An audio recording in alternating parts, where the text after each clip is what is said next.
All right, let's dive in. Today, we're going to talk about a really cool type of record that can help solve some of our most frustrating family history puzzles. Especially when it feels like an ancestor has just vanished from the official documents. So, you've probably been here, right? You're tracing a family line, everything is clicking, and then boom, nothing. You've hit that infamous genealogical brick wall. You know your ancestor was there, you know they existed, but it's like they left no trace behind. It is one of the most maddening things for any genealogist. You check all the usual spots. You've scoured every census record for that decade. You're digging through land deeds, tax lists, wills, and nothing. Your ancestor's name is just gone. It can feel like they just winked out of existence. But what if I told you they were leaving clues, just not in the places we're all trained to look? Yeah, the solution is to start looking in the margins of history. We need to look at records that weren't created by the government for some official purpose, but by the community itself. These are the documents where regular people, our ancestors, got together, spoke up, and in doing so, left a mark for us to find hundreds of years later. And what we're talking about here are community petitions.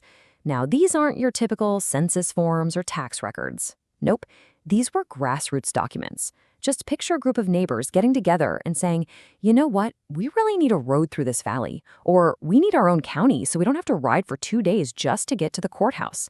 So they wrote it all down, they signed their names, and bam, they created a perfect snapshot of their community at that exact moment in time. And the sheer variety of these records is what makes them so incredibly useful. A simple petition to build a road can basically read like a who's who of an entire valley. A church membership list can put your ancestor in a very specific place at a specific time. And those petitions to form a new county, oh, those are absolute gold mines. Every single one is a new chance to find your person.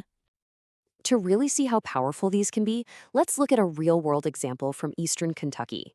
Back in 1843, the folks living in this really mountainous region, which was then part of Clay, Estelle, and Breathitt counties, decided they wanted their own local government. And to make that happen, they petitioned the state legislature. And the researchers who have dug into these petitions, well, they put it perfectly. These lists of names, they aren't just about the politics of forming a new county. For a genealogist, this stuff is pure gold. It gives you a level of detail and connection that a census entry just, well, it can't even come close. And this right here shows you exactly why. When you look at the actual petition to form Owsley County, you don't just see a random jumble of names. No, you see patterns. You see all the Bowman family names clustered right here. Then you've got the Gabbards all together, and the Moores. We're talking fathers, sons, brothers-in-law, and next-door neighbors all signing their names one after the other. It creates a literal map of their social and family world right there on the page. So here's the bottom line, the really crucial part. These signatures allowed researchers to do amazing things. They could pinpoint people in a specific location right in the middle of the 1840s, a notoriously difficult gap between census years. They could untangle complicated family relationships just by seeing who signed with whom. I mean, it basically gave them a social and geographical map of an entire community at the very moment it was born. Okay, so you're probably thinking, this is awesome. How do I find these for my own family? Let's get into the nitty-gritty. Here's a little toolkit for how you can become a petition detective yourself. It's really a 5-step process. First, and this is so important, read the entire list. Don't just scan for your family's surname. Your ancestors' neighbors are massive clues. Second, pay close attention to the order of the names. Remember those family clusters we just talked about? Third, you gotta cross-reference these names with other records like deeds and wills to build out the full picture. Fourth, look for the same names showing up again and again on different petitions. That's how you spot the core community members. And last but not least, never, ever ignore the witnesses. They were almost always family or very trusted friends. But this whole method is about more than just filling in a blank spot on your family tree. There's something much deeper to be found in these old ink-stained documents. Because when you find your ancestor's name on one of these petitions, you're not just finding a signature, you're finding their voice. You're actually witnessing a moment where they stood up, they made their mark, and they took part in their community. They were asking for something, a road, a school, a better future. And that simple act tells us so much about who they were.